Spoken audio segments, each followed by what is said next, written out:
Hello there, Big Benedict here. We're playing Dead Space 2 on Zealot difficulty, and this is the final chapter of the game. We are on chapter 15 of 15, and the first thing you're going to have to confront here will be these they're called leapers. And it occurred to me when I fought this guy this time around, or these guys rather, if I can get my grammar right, is that you don't fight these guys perhaps as much as in Dead Space 1, and perhaps the reason for that is because of the increased bestiary. But if you're looking for this guy, he's right up there, and I don't have the sniping pistol anymore, or the shotgun, the pulse rifle is what it's called. So traditionally what I would do is just keep that, but I've upgraded only a few things during this campaign. So when you round the corner, you're going to be confronted once more with what I called the Regenerator in the previous video. He's also known as the Ubermorph, and since I don't have the Force Gun equipped in my arsenal, I won't be able to shoot him into the vent where the fan is and kill him. But there's nothing really too great about doing that. I mean, there's not a trophy or anything like that. All it is his elimination, when you can just run past him and then it's over with anyway.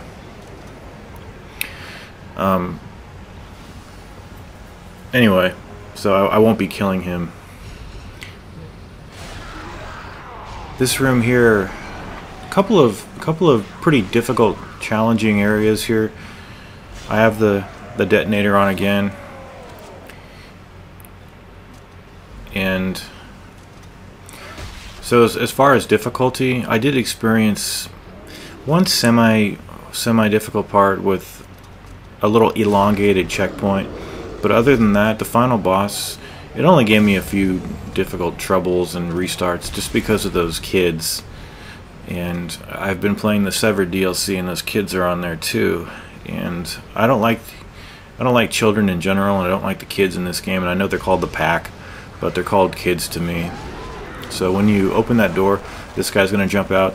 And I also was thinking to myself, well, that's technically not a hit when the guy shoots this at you when you're walking slowly, but it is an undesirable status effect. But that's exactly what it is, though. It's a status effect. It's not damage off you. So that's why I've been accepting and tolerating that on my campaign.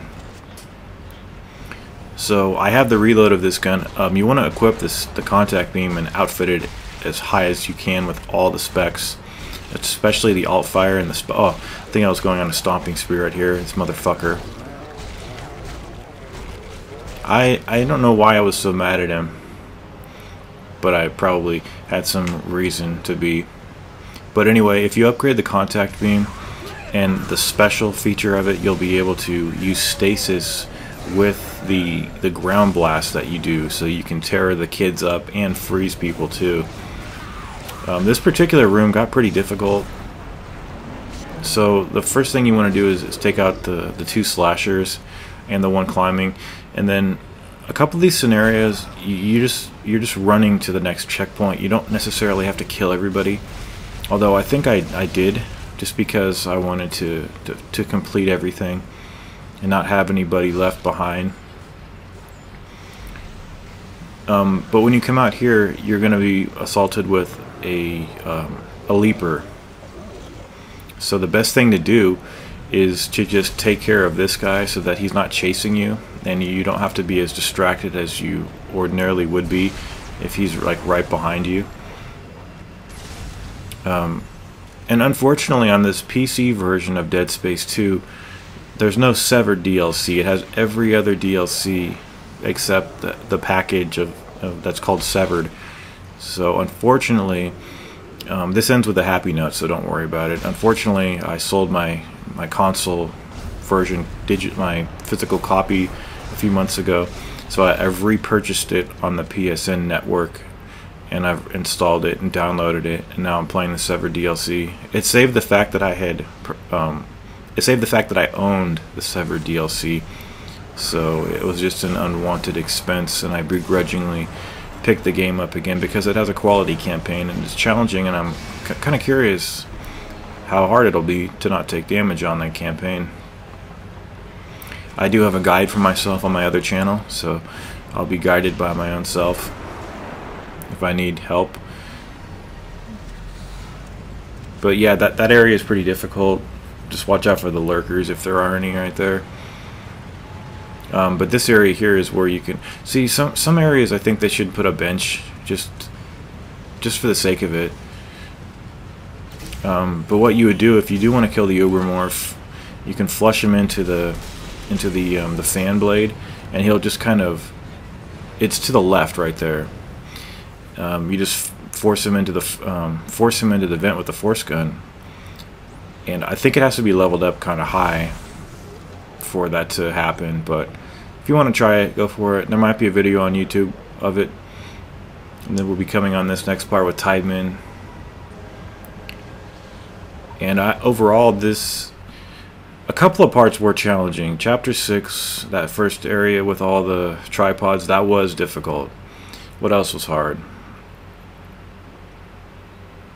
Just any part that you heard me kind of struggle on with the leapers. Other than that, Dead Space 1 and Dead Space 2 are extremely simple to no damage. I don't know how to say it beyond that. But what you do here, it's the rule of 3. So the first time you're facing Nicole, just hit her with the line gun or whatever you need to. Use this to kill the kids, and then you'll have the opportunity to hit the marker, and you want to use the charge shots of this. It takes us out very, very quickly. But all my deaths here were at the hands of the kids, and it really made me mad. So just go hog wild on the alt fire with the contact beam, because it freezes everybody and rips them into like 10 pieces each, or whatever it is, and then just keep firing on this thing, and then you will have won the game. Won the game, I say. However, you need to do one more sequence, and this part over here, it's always been the most suspenseful part, I think, of any person's hardcore run, because if you follow the normal protocol about where your saves should be, your last one should probably be right before the eye poker machine, and that's where mine invariably was when I did this on hardcore. And to die in a fucking sequence like this, it just makes you want to just fall down and start weeping, because it's just so stupid. And you know, that's pretty much why that's not a difficulty. You know, it's just a modifier, and it's an inconvenience. But I've always found this part a little arbitrary. You know, sometimes you just get smashed in one of the rocks, and it's completely unfair. But that's been the whole campaign, you guys, and I'll see you in the Severed DLC and all the good stuff we have coming next month as far as third-person games. Take care.